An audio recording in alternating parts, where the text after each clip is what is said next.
देखिए, एक मनपसंद शख्स को 7 मिनट तक देखने से 7 बरे-आज़म पर 700 मर्तबा हुकूमत करने से बेहतर है। 7 बरे-आज़म पर 7 मर्तबा हुकूमत करने से बेहतर है एक मनपसंद शख्स को 7 मिनट तक देखना। फिर से दोहराता हूँ कि एक मनपसंद शख्स को 7 मिनट तक देखने से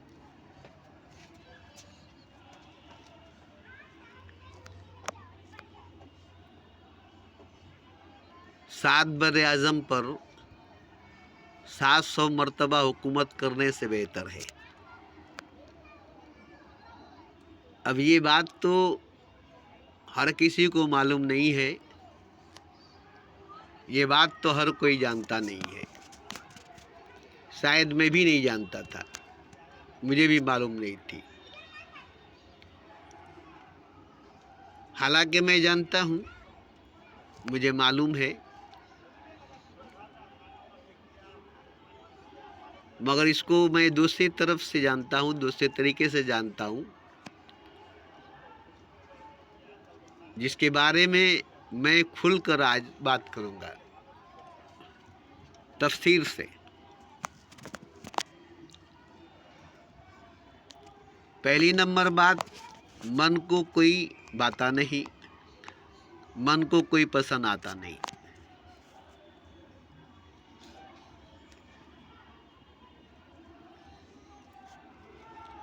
मन को कोई भाता नहीं, मन को कोई पसंद आता नहीं। मन ठहरता नहीं, मन रुकता नहीं, मन भागता है, मन दौड़ता है, एक जगह टिकता नहीं। 7 मिनट काफ़ी है, बहुत है मन को एक जगह ठहरे रहना, रुके रहना, एक ही शख्स को 7 मिनट तक देखते रहना। तो मनपसंद शख्स पूरी दुनिया में नहीं मिल सकता है। मन को कोई भी शख्स कभी भी नहीं भा सकता है, कभी भी पसंद नहीं आ सकता है।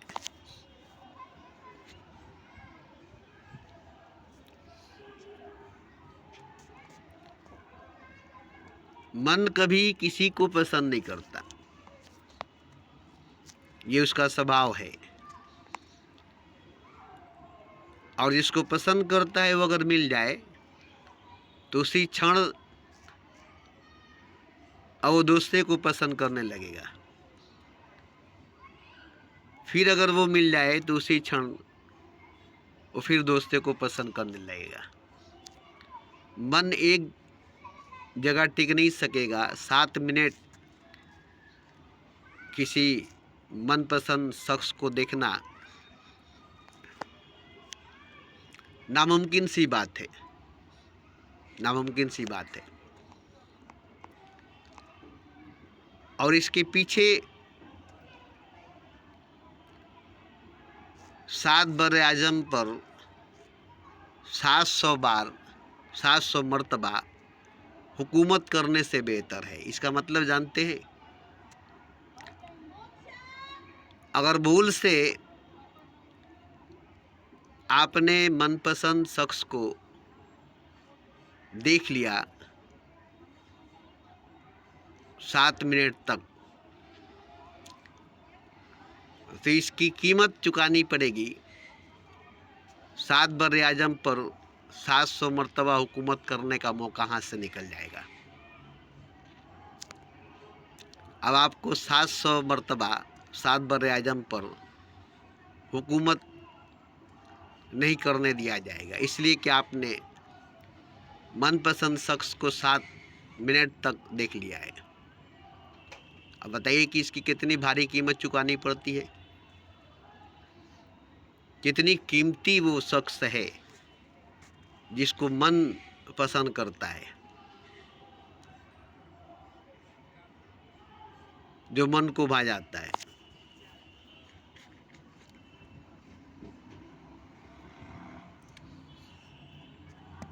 अब कोई मिल जाए जिंदगी भर के लिए तो उसकी कितनी बड़ी कीमत चुकानी पड़ेगी। ऐसे तो नहीं मिल जाएगा, ऐसे तो नहीं मिल जाएगा। अगर मिल गया और वो भी ज़िंदगी भर के लिए मिल गया तो उसकी बड़ी भारी कीमत चुकानी पड़ेगी, बाद में या पहले।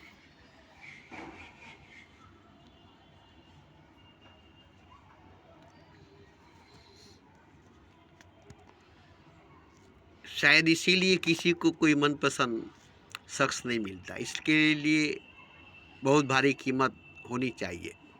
उतनी कीमत है नहीं कि कोई भी मनपसंद शख्स उसको नज़र आ जाए।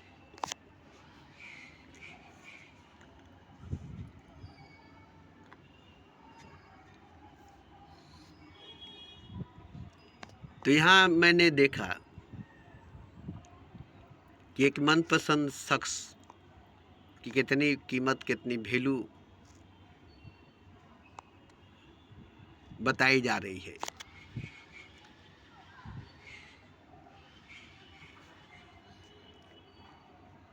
अब ये बात जानना बहुत ज़रूरी है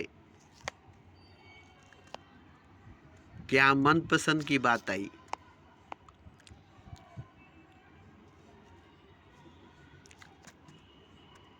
अभी रूह की पसंद की बात बाकी है,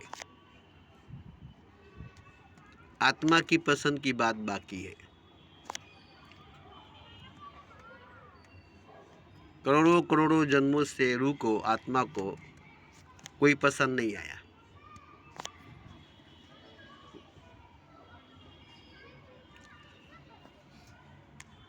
करोड़ों करोड़ों जन्मों से आत्मा को, रूह को कोई पसंद नहीं आया। आत्मा ने, रूह ने किसी को पसंद नहीं किया। इसकी वजह क्या है?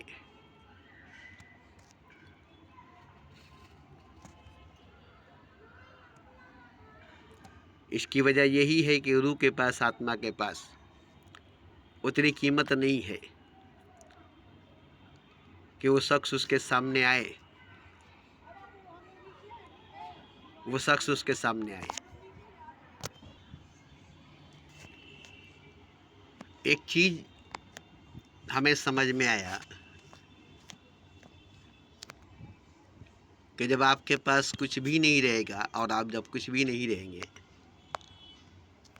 तब आपके पास पाने की इच्छा, पाने की चाह रहेगी। आप पाना चाहेंगे क्योंकि आपके पास कुछ भी नहीं है और आप कुछ भी नहीं है। लेकिन जब आपके पास सब कुछ होगी, सब कोई होगा, तो पाने की इच्छा, पाने की चाह नहीं होगी, क्योंकि आपने सब कुछ पा लिया है, आपको सब कुछ मिल गया है।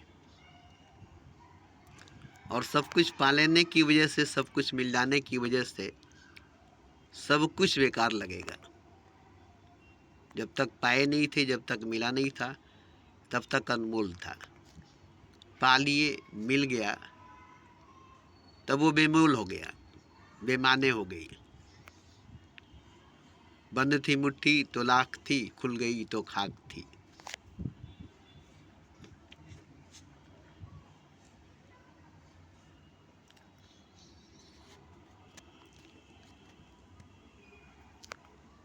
तो आखिर में सब कुछ पाने के बाद, सबको पाने के बाद सब कुछ बेकार लगेगा, सब कुछ बेकार लगेगा, सब बोझ लगेंगे, सब कुछ बोझ लगेगा। एक भीड़ सा महसूस होगा जिसमें आपको घुटन होगी। जो कुछ पाए हैं उसी से, जो कुछ मिला है उसी से, वही आपको इतना दबाएगा, इतना बोझल बन जाएगा कि आपको घुटन होने लगेगी और उसको छोड़कर भागना चाहेंगे, जिससे बुद्ध सब कुछ छोड़कर, सबको छोड़कर भाग गए।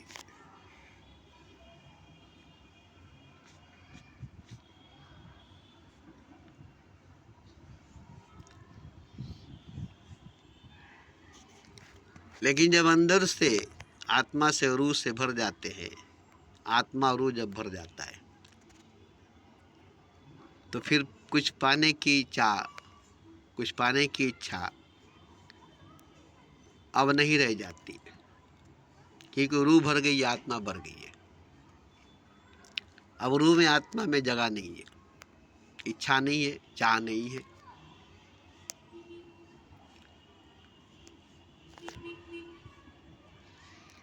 इस हालत में, इस अवस्था में रूह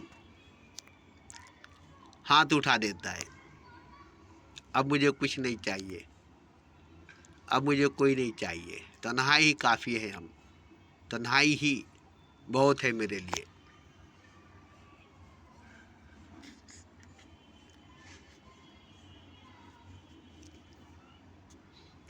अब तन्हा रहना, तन्हाई में रहना, अकेला रहना, एकांत में रहना पसंद आ जाएगा। अब भीड़ में जाना, लोगों से मिलना ठीक नहीं लगेगा। अकेले में, एकांत में, तन्हाई में, तन्हा होकर आपको बहुत आनंद मिलेगी, बहुत अच्छा लगेगा।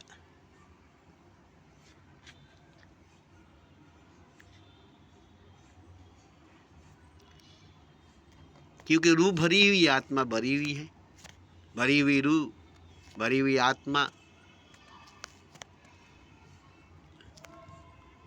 अकेले ही मस्त रहती है, तन्हा ही मस्त रहती है, एकांत में, तन्हाई में मगन रहती है।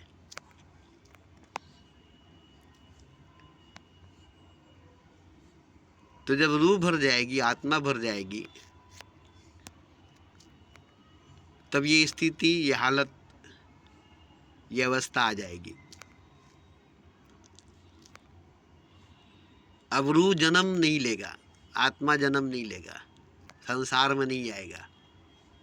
अब उसे कोई परिवार, कोई रिश्तेदार, कोई खानदान, ये इतना बड़ा ब्रह्मांड, इतनी बड़ी कायनात, अब ये सब नहीं चाहिए।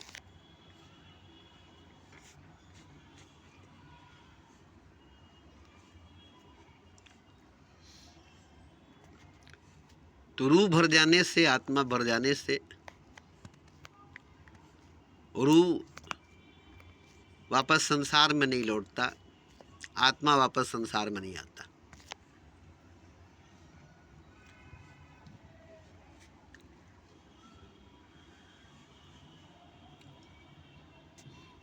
क्योंकि रूह की प्यास मिट गई, रूह की भूख मिट गई, रूह की खालीपन, रूह का खोखलापन, रूह का रिक्तपन ख़त्म हो गई। अब जो सेहरा थी, जो रेगिस्तान था, वो चमन बन गई, वो गुलिस्तां बन गया, वो बागीचा बन गया।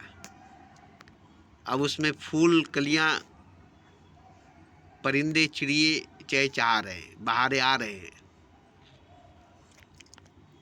जहाँ रेगिस्तान थी, सेहरा था, वहाँ गार्डन बन गई, बागीचा बन गया। जैसे अरब शहर में, मक्का शहर में पहाड़ी थी, रेगिस्तान था, चारों तरफ रेत ही रेत थी। एक ज़माना था 1400 बरस पहले या उससे भी पहले। मगर आज वहाँ पर जाकर देखिए कि जन्नत से भी हसीन, जन्नत से भी अजीम उस जगह को माना जाता है। जबकि पहले आदम के वक्त वहाँ कुछ नहीं थी, वहाँ कुछ नहीं था, सेहरा थी, रेगिस्तान था, पानी का भी कहीं कोई चश्मा नहीं था। मगर आज जाकर देखिए दुबई शहर, मदीना शहर, मक्का शहर को वहाँ से आने का दिल नहीं करेगा। तो एक वक्त था जहाँ एक परिंदा भी नहीं था, एक कौवा भी नहीं था, एक कतरा पानी या एक दाना अनाज नहीं था।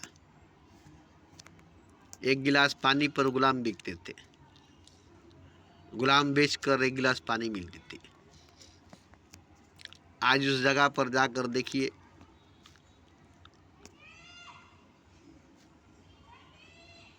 तो इसी तरह से रूह की, आत्मा की जब अंदर की खालीपन, खोखलापन भर जाती है, रिक्तपन जब भर जाती है, तब रूह बाहर संसार में, आत्मा बाहर संसार में नहीं देखता। उसके अंदर सब कुछ मौजूद है, उसके भीतर सब कुछ मौजूद है। भीतर उजियारा तो बाहर नैना क्यों खोले, मन मस्त हुआ तो क्यों बोले।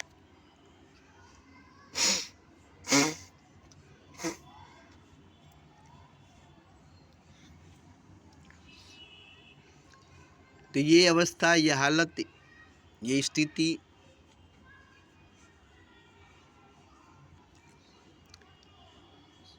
ऐसे ही नहीं आ जाती। शेरा को, रेगिस्तान को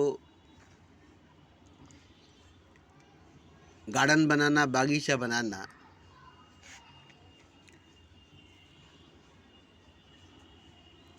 जहाँ पानी की कोई गुंजाइश नहीं, पानी का कोई चश्मा नहीं,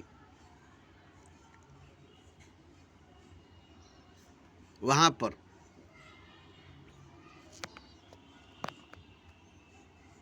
तो क्या क्या नहीं करना होगा, क्या क्या नहीं करना होगा, तब वो गुलशन बनेगी, बागीचा बनेगा, गार्डन बनेगा, पार्क बनेगा। जैसे आज दुबई बनी है, मक्का मदीना शहर बना हुआ है।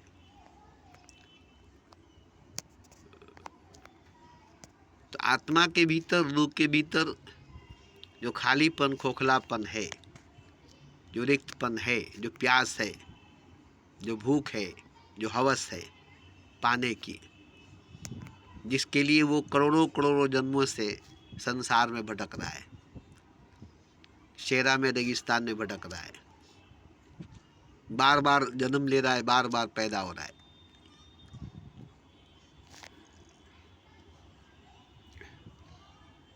मगर हर बार खाली हाथ जाता है, हर बार खाली हाथ जाता है, हर बार खाली हाथ जाता है, क्योंकि संसार में कुछ है नहीं। संसार कुछ है नहीं, सपना है, ख्वाब है, धोखा है, भ्रम है, हकीकत नहीं है, सच नहीं है।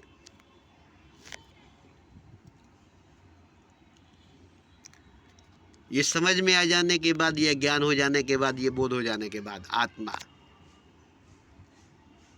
संसार के तरफ देखना छोड़ देता है, और वो संसार की तरफ देखना छोड़ देता है। अब सत्य की ओर, ईश्वर की तरफ जाने लगता है, सत्य की खोज, ईश्वर की खोज करने लगता है। तब उसको ईश्वर मिलता है, तब उसको सत्य मिलता है। क्योंकि अब संसार के तरफ से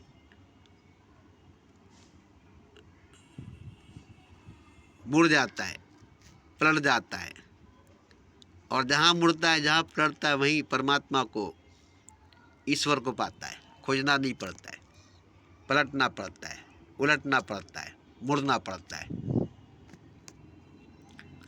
जैसे ही मुड़ा, पीछे खुदा खड़ा था, पीठ के पीछे खुदा खड़ा था। मुड़ कर देखा तो अरे, हम तलाश करते थे, खोजते थे, और तुम पीछे पीछे पीछे पीछे। जहाँ ठहर गया, मुड़ गया, पलट गया, वहीं पर उसे खुदा मिल गया, और जिसे खुदा मिल गया वो खो गया वहीं पर, क्योंकि वो नहीं है। मैं था तो हरी नहीं, अब हरी है तो मैं नहीं।